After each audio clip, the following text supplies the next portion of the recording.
This is a lecture from Open Tuition. To benefit from the lecture, you should download the free lecture notes from opentuition.com. I'm going to work through question 5 from the March-June 2016 hybrid paper F5 exam. So as I keep saying for all of these, make sure you've got the question in front of you. Download it from the ACCA website, print it out. But let's have a look, and always look first of all at the requirements. Part A, calculate the total labour rate and total labour efficiency variances for the last quarter. Part B, analyse the variances into component parts of planning and operational, in as much detail as the information allows. C, the written bit, assess the performance of the production manager for the last quarter. So it's clearly a planning and operational variances question, essentially. And even with the new format, where you've just got the two long form questions, 20 marks each, planning and operational is desperately important. Very common. Let's have a go. Part A, there's only 2 marks, I know, but wants the total labour rate, total labour efficiency. So there, nothing to do with planning and operational. It's basic paper F2 variances. Which should be more, well, it should be automatic. And let's look at the information. Glove makes high quality handmade gloves which sell for $180 per pair, which is fairly irrelevant because it says we're looking at labour variances. The standard cost of labour for each pair is $42, and the standard labour time for each pair is 3 hours. Now, I should immediately hit you that because we're going to be looking at the rate variance and the efficiency variance, we do need to know the rate per hour. Surely the standard cost for labour, the standard time is 3 hours. The cost per unit, you'd multiply by the standard rate per hour, and we know the cost per unit is 42. And so the rate per hour, or the standard rate per hour, which is what we need, 42 divided by 3 hours, it's 14, the standard rate per hour. So there's the original standard costs. It says in the last quarter we budgeted on production of 12,000 pairs, actual production was 12,600. 37,000 hours were used to complete the work. There was no idle time. The labour cost was $531,930. It then goes on in the next paragraph to tell us we changed the design of the goods slightly. It needed a logo. The time for that was 15 minutes. Workers were given a 2% pay rise. Okay, for the moment, that's all fairly irrelevant. Because that's to do with planning and operational, and part A wants the total variances. So we can go straight into it from that first paragraph. First of all, the rate variance. Now, I say enough times in my lectures, how you set up your workings is up to you. People learn the rules in slightly different ways. There's only one right answer. Just make sure there are enough workings that even an arithmetic mistake, if it's clear from your workings you're doing it the right way, you'll still get most of the marks. I'll write it down the way I always do. For the rate variance, you take the actual hours at actual cost.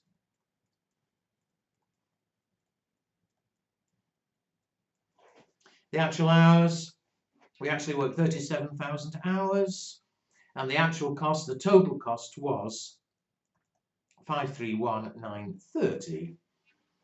And to check whether or not we paid the right rate, you take the actual hours at standard cost. 37,000 hours. And here's an easy place in where people go wrong, but I've already said, although the cost per unit is 42, the standard rate per hour that we should be paying is 14. And so we should have paid 518,000. We paid £531,930, and so the difference, the variance, £13,930. We paid more than we should have done. It's adverse. As far as the efficiency variance is concerned, again, I'll do it the way I always do, but it's up to you. But I work in hours first of all. How many hours did we actually work? 37,000.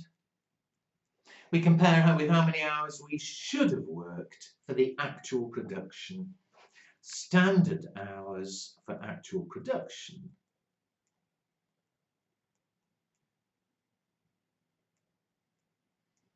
The actual production was 12,600 pairs. The standard hours per unit, 3 hours. So we should have taken 37,800. We were slightly faster. We've saved 800 hours. We cost it out at standard rate per hour. Standard rate was 14. So by working a bit faster, we've saved 11,200. A favourable variance. So a bit of a rush there, obviously, for 2 marks, but I think it does balance out in a minute when we come to part B.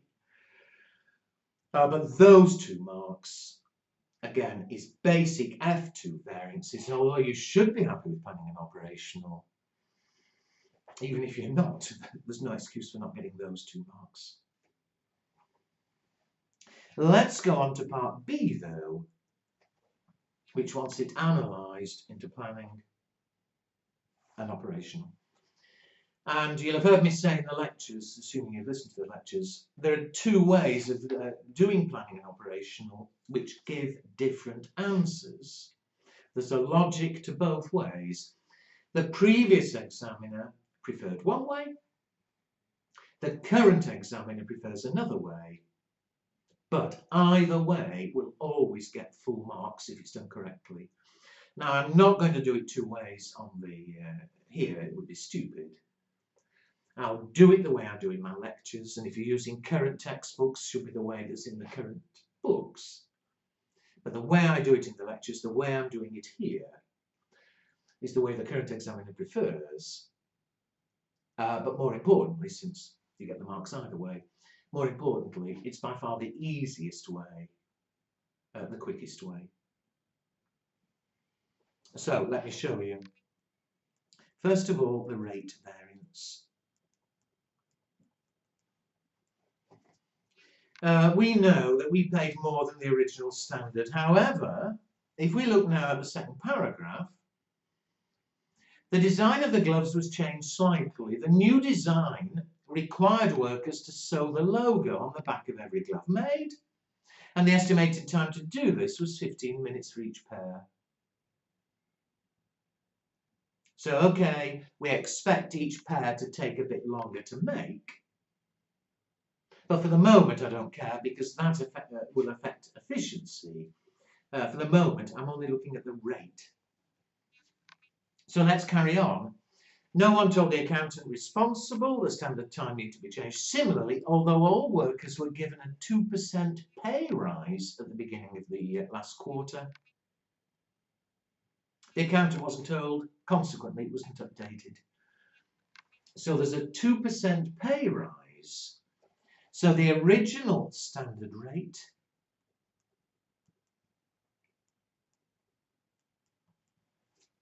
what was it? We worked it out. It was $14 per hour. They've given a pay rise, so in fact, the revised standard rate,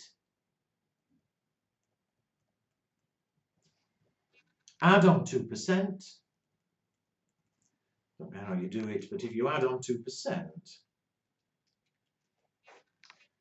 it's been revised to 14.28. So obviously we expect to have to pay more, and that's the planning variance.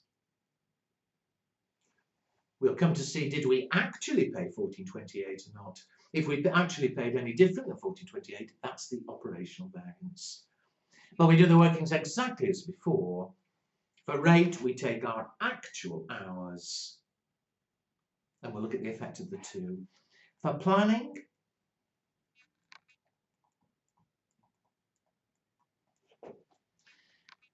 what's the effect of this change of rate? We take the actual hours at the revised rate,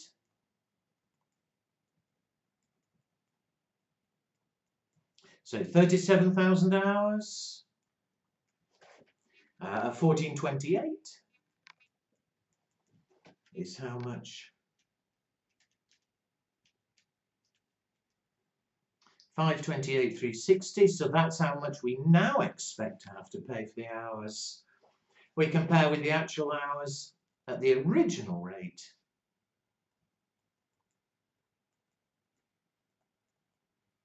$37,000 hours we originally thought would cost 14 an hour.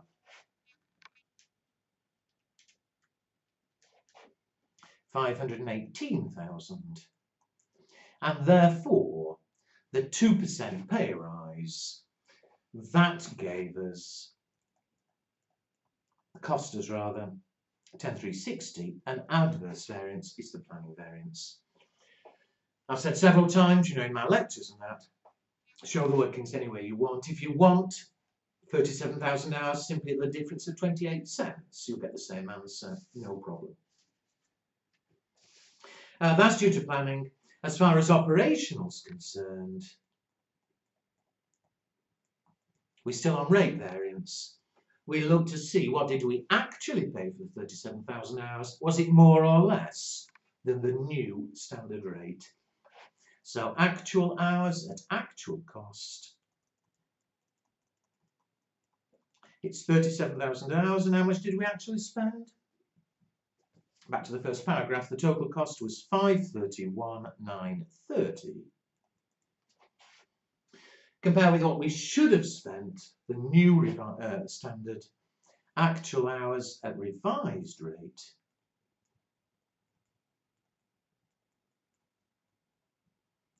$37,000 hours, the manager should have been paying at this new rate of 1428.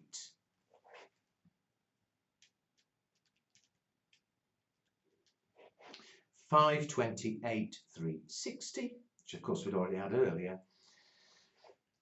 So we did pay more still. What is it? 531,930 minus 528,360, 3,570. We did overpay. Again, it's adverse. We've analysed it. Don't waste time checking unless you finish the whole question. It's better, even if there's an arithmetic mistake somewhere, you've lost half a mark. It's better to carry on. But it does check, because the two together is 13,930, which is what the total variance was. So that's sorted out the rate variance. What about efficiency? Remember the paper F2 one. For efficiency, we're comparing how many hours we worked with how many hours we should have worked for our level of production, 12,600. We worked slightly faster, but we're now going to look at what was planning and what was operational. So just look at the standards again. The original standard time was 3 hours, was it? I've lost it. Yes. First paragraph, second line. It was 3 hours a unit. And what's happened? The second paragraph tells us we changed the design. The new design needed this logo, and the time for it was 15 minutes. So we're going to have to add on an extra 15 minutes to put the logo on. Well, 15 minutes, 60 minutes in an hour, is 0.25 hours. So we now expect them to take 3.25 hours. So now we can go ahead, work out efficiency, exactly the same logic as before, but for planning, we're looking at the revised time, the new time it should take, as against the original time of 3. So if I work in hours, the revised time for the actual production,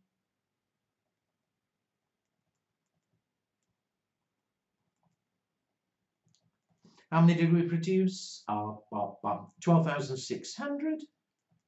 This should now be taking 3.25 hours.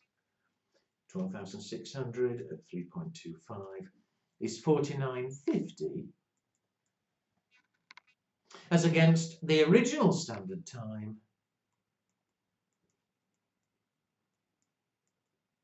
for the actual production. 12,600 units should have taken 3 hours each. We should have taken 37,800. And therefore, as expected, we expect to take a lot longer for production. The difference, 49.50 minus 37,800. The difference is 3,150 hours. And we cost out, just as we did in the paper F2 planning variance, at the original standard cost, which per hour was 14. And so adding on these extra 15 minutes has cost us 44,100. It's adverse. And of course, for about the 10th time, set it out differently if you want. Those hours, you could have said, oh, well, it's 12,600. It's an extra quarter of an hour, 15 minutes. Said a few seconds, I don't care.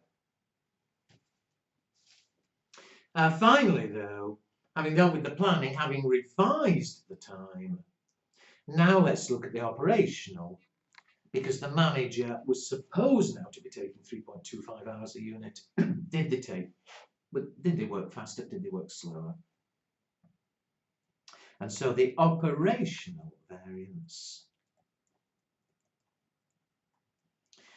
we compare, again in hours, the actual hours we worked, which was 37,000, with the hours we should have worked, but the revised hours for the actual production. We produced 12,600. The revised time, the extra quarter of an hour, 3.25 hours. So we expected now to work 49.50. So in fact, we worked an enormous amount faster. We saved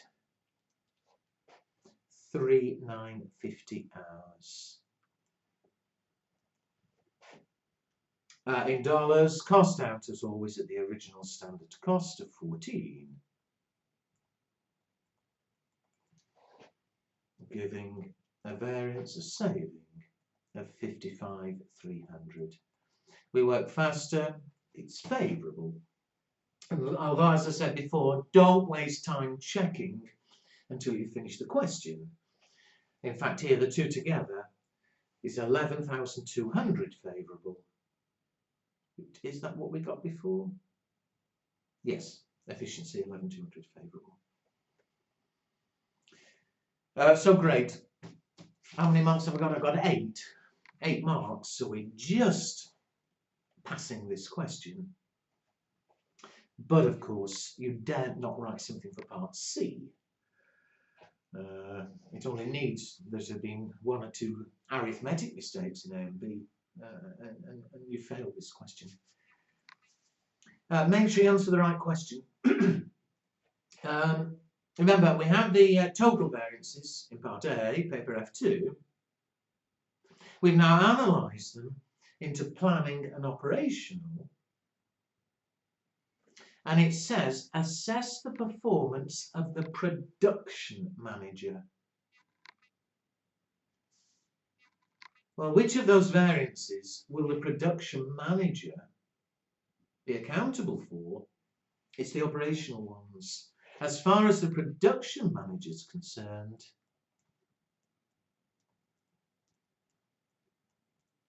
we're interested in the operational rate variance, which was how much?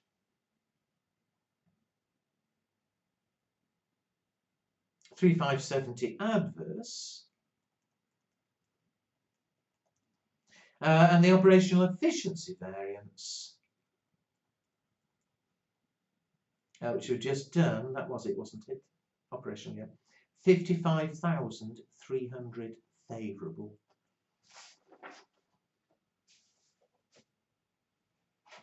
And it's those we're asked to analyse. So any writing about the planning variances here would be wasting time. It wouldn't get any marks. It's not asked for.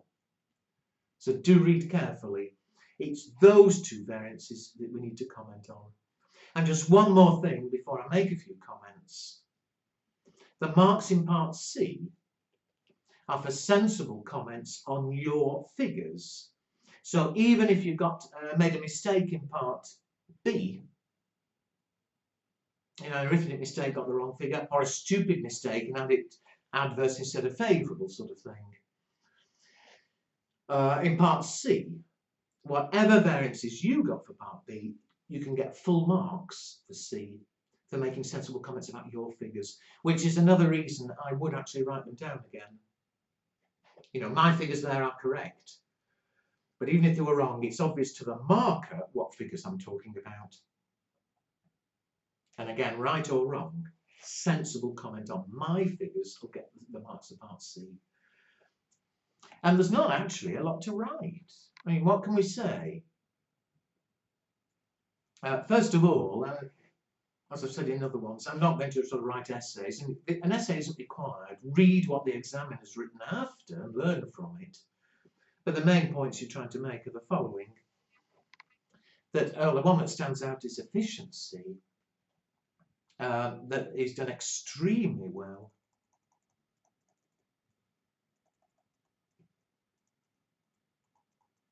On efficiency,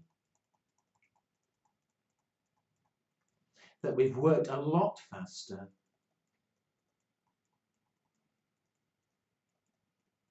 than expected. I suppose you could mention, I'm not going to, but you could mention that it does assume that the estimated time, extra time of 15 minutes was valid. Perhaps if we thought it through, we should only have budgeted on an extra 10 minutes, not 15 minutes or something. But otherwise, he's done extremely well, and it saved us 55,300. What about the rate variance? Well, clearly, we have paid a bit more.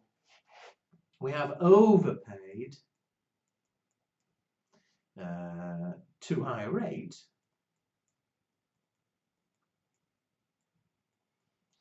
Which on its own is bad, I suppose, except that it did say, I've completely ignored one line of the question, and it's there for a reason. The very last line said, when overtime is required, workers are paid 25% more than their average hourly rate, or usual hourly rate, sorry. Now that's been irrelevant so far. There's nothing we could have done with it. It's not enough information. But quite possibly, the reason we've overpaid, it's not an awful lot, obviously, 3,570. It's probably due to overtime having to be paid.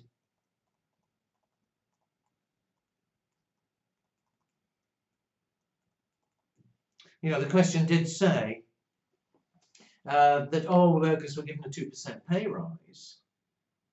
So why did we pay even more? All right, it could have been the production manager made a mistake and gave some people more than 2%. But the most likely reason is surely that we ended up working some overtime, that some of these 37,000 hours were in overtime. Because remember, we did produce more than we expected, so that's right, with enough staff, we had to pay them overtime hours. And of course, if we are paying them overtime, therefore a higher rate, that would account for this adverse variance. Finally, though, the indications are the production manager is responsible for both of them. So it is worth making the point that although we did pay a bit extra on the rate, we saved an awful lot on the efficiency, and overall, the items he's responsible for a net variance, a total 51,370. Overall, he does seem to have done a really good job. Production manager.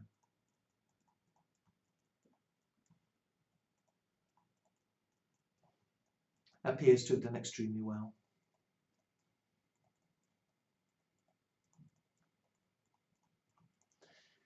Obviously, there could be other factors that we're unaware of.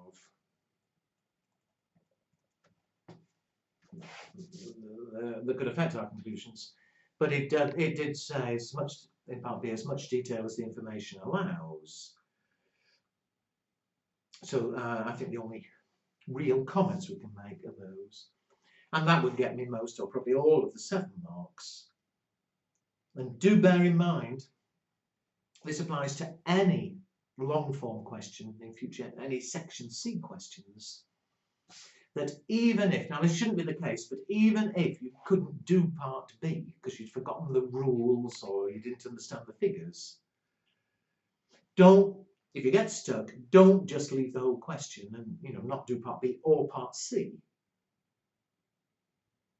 But even if you get stuck on the numbers, you could still do part C, even if you'd had to invent figures.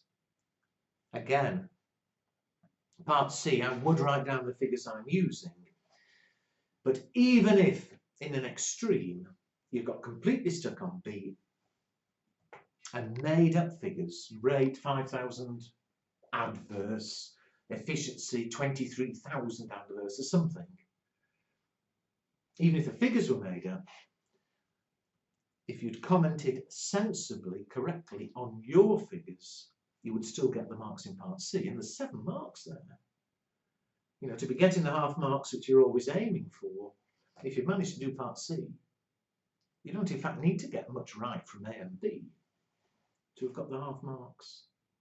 Don't throw marks away. Too many people get stuck halfway through a question and stop. Do no more at all. Can't do B, so they don't do anything at all for C. That's fatal. Good. That was question 5.